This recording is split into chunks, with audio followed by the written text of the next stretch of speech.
All right, Coach. Congratulations on winning your last regular season home match of the season. Just what would you see out there on the court today?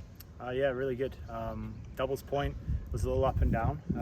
Obviously, it's clear we got new doubles pairing out there, and Nico and Paul obviously lost against Baylor and managed to come through really big for us there to clinch the doubles point. So not our best doubles point for sure, but winning it made all the difference today. And I think was really happy with doubles point. Singles. Down at 4, 5, and 6, we were a double break down on 6 and won the set, double break down on 5 and won the set, and Santi lost the first and won the second. So things were looking really tight, and those guys down at the bottom of the lineup really stepped up and helped us get across the finish line with Nico clinching it, and obviously Emilio and Santi putting us in a good position there. So I was really happy with what I saw today, and things are moving in the right direction. How would you say Nico and Paul have been gelling together because they had to go all the way to get that to clinch that doubles point for you? Yeah, well, obviously I think this was the first time they played together against Baylor, and it wasn't bad, but it wasn't great. And today looks really good. So we're happy so far. Yeah. Of course, true freshman with Nico. You had him started on court 6, but he's kind of moved up to court 5 at this point in the season. Just what were you kind of just talking with him about as he was getting that end of that point there? Just understanding the way he needs to play. Really, that's the main thing.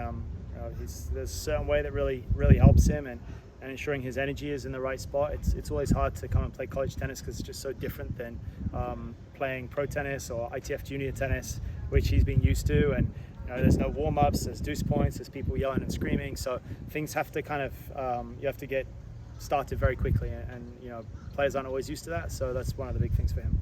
But you have Mehdi as well getting a part of both the doubles points and singles points. Just how much of a rock has he been there on court 2 for you? Yeah, I mean Mehdi, he's obviously won a lot. We can count on him almost all the time, So, like I tell the guys, we can't rely on him to win every time.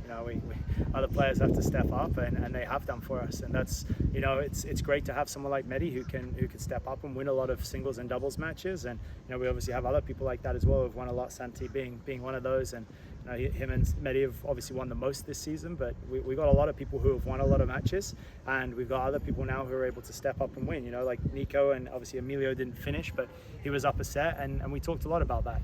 That we can't just rely on a few guys to always get the wins, and I think we're seeing that there are guys like Nico and Emilio who haven't had chances to play every match have shown themselves here really capable of stepping up when it matters and helping us get points on the board. And we're seeing it from everyone. It's not I said to them it's not six men that win for us, and it's certainly not 1 or 2. Right, we need 8, 9 guys to be able to win a college match, and throughout the season to be able to win matches throughout the season, and that's what's been happening now. You seen also blanked his opponent there, ended up getting a retirement out of there. Just what were you seeing on court 1 if you saw over there? Well, I mean, I think he rolled his ankle, but Kareem said that yes, he was playing really well, which is it's great to hear, but I didn't see any of it, and I know he rolled his ankle, and he's a great player, so we expected them to have a really tough match. But fortunately for us, we got the win there, but it's unfortunate that it ended in a retirement. So you split the last home weekend of the regular season. You go, I believe, 11-3 at home this season. You head on the road to finish it with Texas Tech and Oklahoma State. So what do you want the team to take with them from this weekend as they hit the road one more time before Big 12? Yeah, I think the main thing is kind of like we alluded to earlier. It's that there are guys that they're able to step up and win matches for us that maybe haven't been in the lineup the whole time, or maybe didn't win as many matches at the start. Paul wasn't winning as many at the start of the season, and now he's starting to play really well again, as he was last year. So just remembering, these guys can get it done, and we're a tough team, and we've been known to be a tough team throughout, and regardless of the fact that we didn't have Liam with us today, we're a good team no matter what. People don't want to play us. We have a certain aura about us and a fight that people just don't want to step on the court with, and we have to continue to be that way. And I think you saw that today, and even against Baylor as well. You're ranked 17 this weekend. Top 16 teams obviously get a chance to host. What's the biggest thing that your team can do between now and the end of the Big 12 tournament on the court to get yourselves in the best position going into the postseason? Win a lot of matches. that would be it, right? I mean, I do know some of the mathematics behind it. I believe if we win the next 2 and win the first match of Big 12 tournament, depending on who we play, we have a very, very good chance of hosting.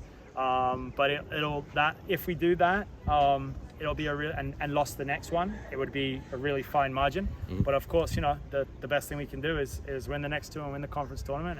And as I said, we're more than capable of doing that. We've already showed that. You know, we've already showed we can do that. So I'm not thinking about that too much right now. The goal is to go and win the next two matches and then try and win the conference tournament.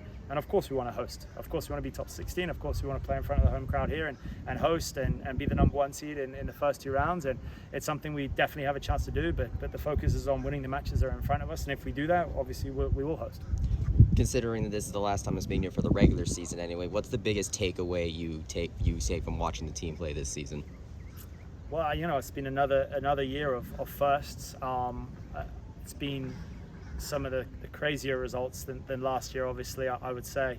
Qualifying for the National Indoors, winning around and beating Ohio State, getting through kickoff, you know, there was beating Arizona the way we did here. I believe we had the chance to be the regular season champions in the Big 12, and that's not going to happen now. It's unlikely we could finish second. I think we can't finish second. If something crazy happened, we might be able to finish third, but I'm not 100% sure. But, you know, definitely we could have done more in that, but it's been a season which we were predicted to do a lot worse than what we've done, and we've overperformed once again, and that comes down to the hard work and commitment of the guys, and I hold them to a high standard, and they've stepped up to that, and we've been rewarded. But the season's not over, and there's a lot more still to be done. You know, we still need to finish the regular season. We still have a conference tournament, and we have the NCAAs, right? So we have big plans for us, and if you can go to the quarterfinals of the National Indoor Tournament as an outdoor team, like UCF, you can do a lot of things at the NCAA tournament playing outdoors. So we have a lot of tennis left to play. Not bad for first two seasons as a head coach. It's not bad. Awesome. Best of luck, Coach. Thank you.